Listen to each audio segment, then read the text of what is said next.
Today on our Tech for Business podcast, we're joined by Todd, our COO and CISO, and Nate, our Director of Cybersecurity. It's been a couple weeks now, but some news came out that South Korea is launching their new AI Basic Act. So we're talking AI regulation. We're going to talk a little bit about what that means, and then we're going to talk about it on a larger scale. So maybe I can take a shot at this. Basically, and you guys are going to correct me, but my basic understanding is that South Korea is just trying to create some guardrails or that accountability, right? They're really pushing that AI has some level of human oversight in the really important things like healthcare, nuclear, infrastructure, like drinking water production. And then they want that transparency of AI use. Basically, that's what the article said this AI Basic Act is. Did I miss anything really important? I think you nailed it. I'll just kind of put it into really high level context of the overview of what they're trying to do. Is there's a couple of things that they're looking for at the core of this particular law, and it is things like, to me, it's stuff that most consumers want to know anyway. So for example, you must tell people when you're using AI to do something, right? If I'm using an AI chat or if I'm using AI to develop content, whatever, you have to be transparent about it. And then this is actually something I really like about it, is you kind of have to have the wherewithal to tell people what's happening on a high level, right? So you're basically saying at a high level risk, how are you making these decisions? AI. How is AI making these decisions? You can't just say, well, it's 500 pages of code, so this is how we do it. It has to be very clear. And then you going back to that whole piece is you have to let people know when you're using AI. So again, health records, that's a great example. You also have to know when the content is produced by AI, it's clearly labeled, this was produced by AI. The timing on it is really great from my perspective. I probably should have paused to make sure Nate doesn't have anything, but real quick, the timing on it is fantastic. So we're in the first quarter of the year, and in the US, we're coming up on the midterm elections. Now, we've got several months of run up before we get there, but when you start to know about what's happening as AI being used to drive politics in the US, the answer is currently yes. But it hasn't been used, as far as I'm aware, part of the polling process yet, but you can kind of see if people are doing deep fakes, they have to label it. Again, this doesn't apply to the US because we're not in South Korea, but that's the concept behind it. And this kind of gives you that blueprint of this is what we think the world is going to do. Quick note, it is illegal to use deepfakes in the election cycle, so don't do that. It's like one of the few things the US has regulations about. So but yeah, no, I totally agree with Todd, is it comes at a good time because, for example, I just saw something online of someone trying to help an organization implement AI to kind of automate some of their data processing. And one of the components of that was allergen data, right? And that's a pretty high risk, because any mistake, based off of AI could lead to actual health implications of that. And so, South Korea is, saying you at least have to disclose when AI was made, or using decision-making steps in this type of critical data is pretty important, right? This isn't, doctor-provided advice, again, as a computer, right? So those key components, there are real-world implications if you aren't validating some of the controls, right? I think it is kind of an interesting kind of middle ground. So, Ariel, you kind of started it, and Todd has kind of mentioned this in the past. Off camera was, the accountability component, right? Is South Korea is looking for the accountability of saying, if you are going to use these AI tools, you need to be responsible for them as well, right? Where globally, everyone's still trying to figure out what's really going on with AI and how to governance it. Because if you take a look at the EU, right, they put in some of the earliest, requirements, with their EU AI Act, and those are pretty tight controls. over in the United States at the moment, we actually see some of the deregulation of AI, policy that was put in place in the spirit of innovation, right? And so you have kind of the EU looking at, strong governance, the US is looking at deeper innovation, and South Korea seems to be somewhere in the middle. But again, you see the early adopters of this tech and how it gets introduced into politics is everyone's kind of swinging one way or the other. And so it almost seems like South Korea is watching all this play out and then going, hey, there is a middle ground somewhere along the way, right? Yeah, how do you think these changes that South Korea is implementing are going to affect the US and the EU's approach to regulation? How is this going to impact global regulation? It's a great question. I mean, I think if you look at the blueprints that are being put out there, whether it's South Korea and a combination of the EU, I would imagine it starts to happen. I think we talked about this before too, but there's currently legislation in place to try and keep the states from doing additional things. So as an example, when it comes to privacy and cybersecurity, California and a handful of other states have put in policies and laws that say, hey, you got to have a privacy law. So in California, it's the CCPA. And because of that, yeah, I can kind of assume if the U.S. government starts to change a little bit in its current stance, that I can say, yes, I would think this would be something that would potentially be adopted. There are several other states that are working on it on the privacy. In the short term, the U.S. specifically, you probably won't see a major shift in short term. I would say the next year, right? I don't think you're going to see anything change through 2026. But after that, it could. That being said, the AI tools themselves, because of most of the big players, your Anthropics, your Googles, et cetera, Microsoft, they're all playing on a global scale. So they're implementing these types of guide rails anyway. So it's kind of interesting to me to say, let's go innovation, innovation, innovation, but they're still applying all these guide rails anyways because they want to be global players. Yeah, personally, I think it's a little hard to tell at the moment where the U.S. is going to fall because if you look at some of the policy decisions and again aligning to innovation, we see deregulation happening simultaneously as the tools are sometimes being left unchecked. We do see, I'll kind of be transparent is, we had, ChatGPT, kind of under lawsuits right now for teenagers kind of using it to assist with, things like, right. We had some of the grok, and XAI kind of generated images.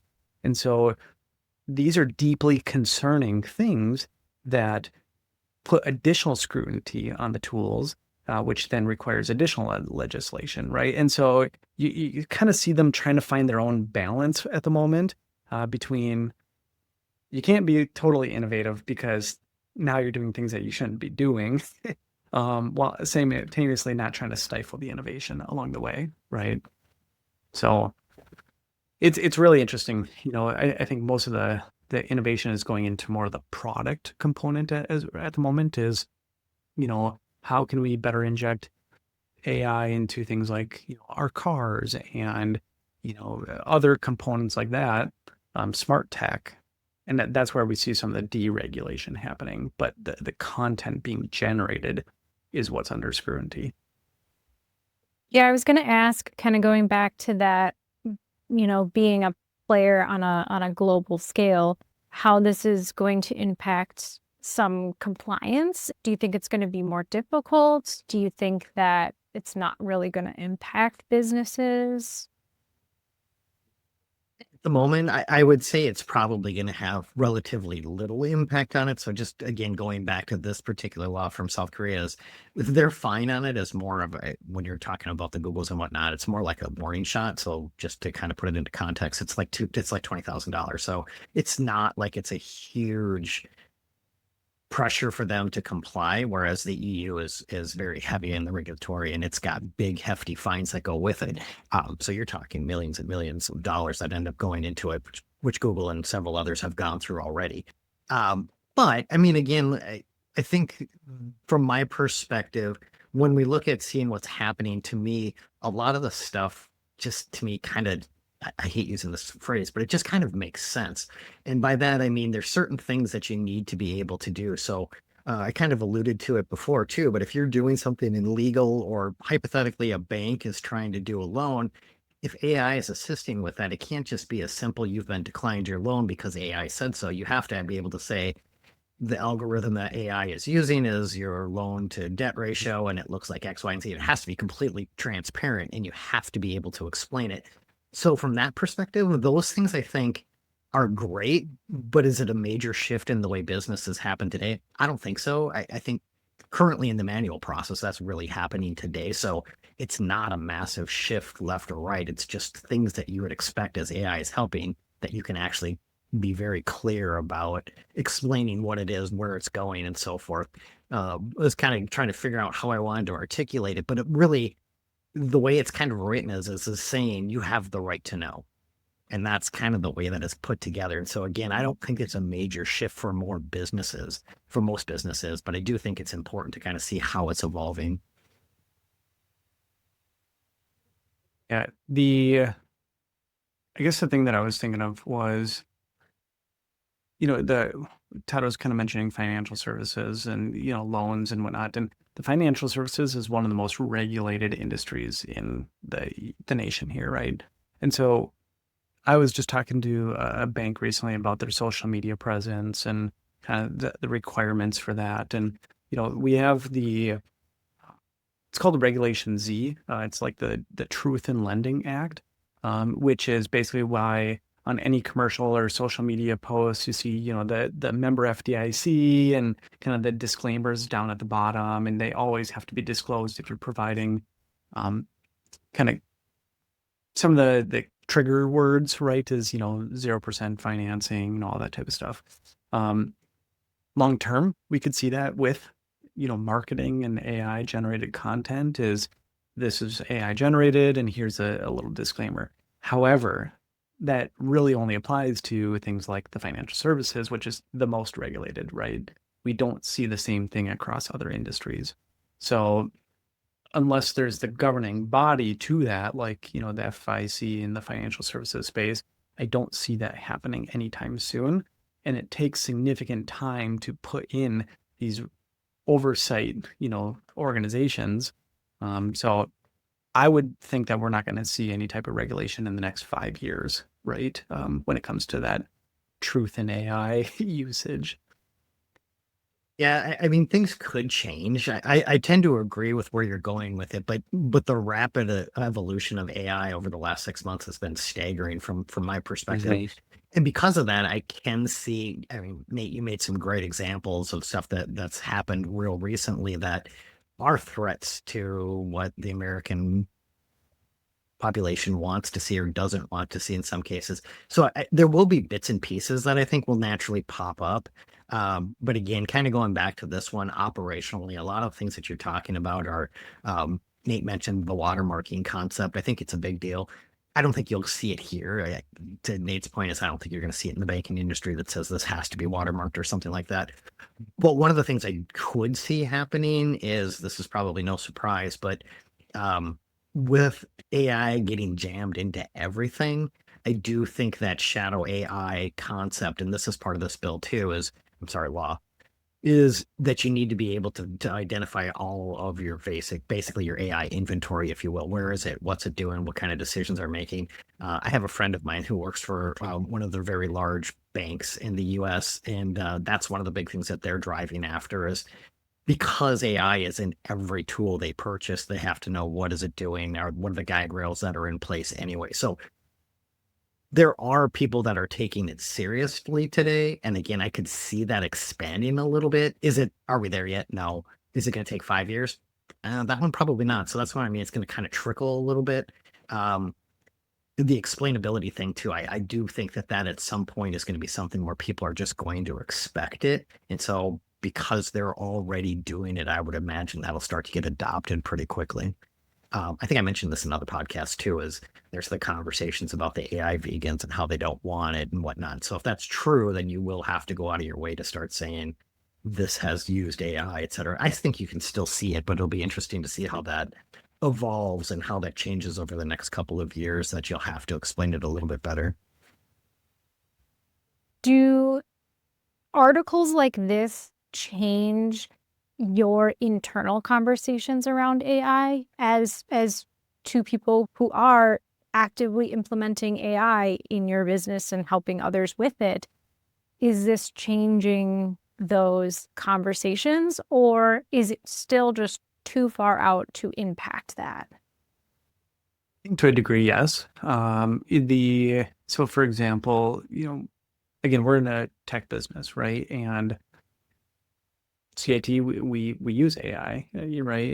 And some of the components of this is, let's say it's a PowerShell script, right? Is we are trying to better assist our customers with some type of customer request, and they want it done now, or yesterday for the most part.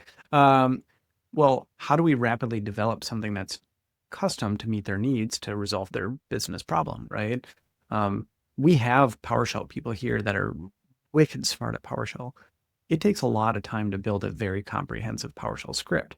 And so can we at least get the structure of it and then maybe pass it on for additional review, or, some type of code development for, some type of application being developed for a customer? These are the things where we have to be aware of. If there is code being developed, you can't just go run that on a customer's environment, right? If you do something and it brings down the entire system because you trusted AI, CIT is ultimately responsible for that, right? Or, that the tech is responsible for that. So you have to do the due diligence. And I think that's kind of where South Korea is coming in, saying you have to be aware of the implications of using AI and being responsible for some of the output of that, right? And so the same thing is, I was using it to help generate a document recently, and it kind of was, we know that AI can sometimes hallucinate, and it's the context that you need to provide. So, I was looking at some auditing results, and it said, hey, you are wildly out of alignment with the FFIC requirements for, banking and data retention. I was like, well, that doesn't quite apply right now because I'm not talking about that core banking software. So if I were to go pass it on to the bank, they would say, wow, we have a giant deficiency in our regulations, but our auditors have never found that, right? I need to go in and start removing stuff like that. So, but again, then frankly, I look like a fool in front of the customer saying, did you know that you've never met your regulations when it was AI hallucinating, right? You still have to use your brain and filter some of the stuff out. A couple things off of that. One of the other things that's in here is, I think the way that this is written is, it's pretty clear that it's intended to keep the human element involved. So you have to be validating and proving everything. And again, what Nate's talking about, he's getting good results back, but he's also getting in the middle and saying, close, but here, let's tweak these things. To answer your question from my perspective, I'd say yes, it is. It is impacting me on a regular basis. Things are changing rapidly, but I think I've mentioned this in past podcasts as well. As our customer base really looks to us and says, hey, if you're not giving me the heads up on it, I probably don't know it. So yes, in that regard, I'm looking at it and saying there's potential risk here. It may not be for months, it may not be for years, but you should at least be aware of it. So in that context, we are going to change the conversations that we have.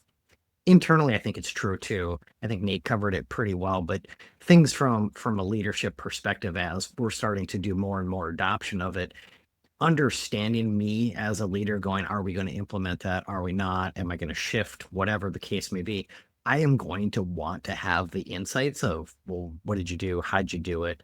How do I know what's right? Those kinds of things are important. So hypothetically, I start using, in case anybody's not aware, is Anthropic has got some wicked cool financial capabilities built into it.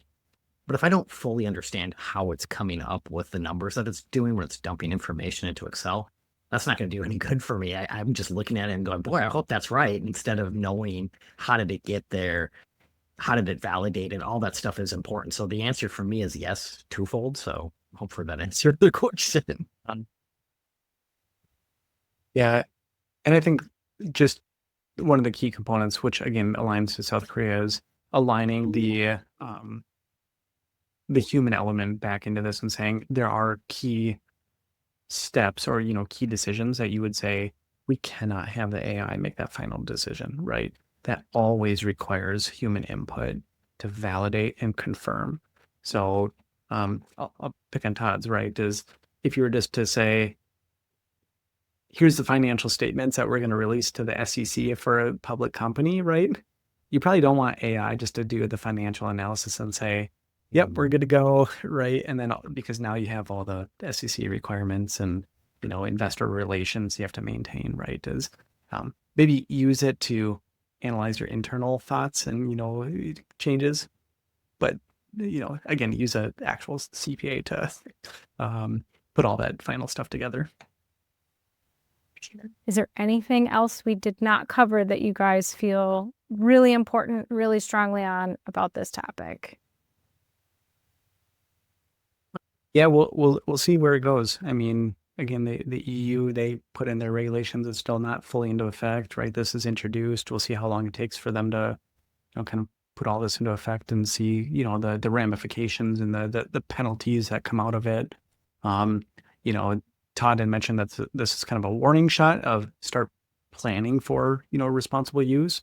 But until we see actual enforcement of it, right, it's just setting precedents for the most part. Definitely. Well, thanks so much for joining us today. Thanks for listening. If you liked today's episode, share your thoughts with us. Like, subscribe, or reach out at info@citsolutions.net. For more, visit citsolutions.net/podcast. We'll be back next week with an all-new episode.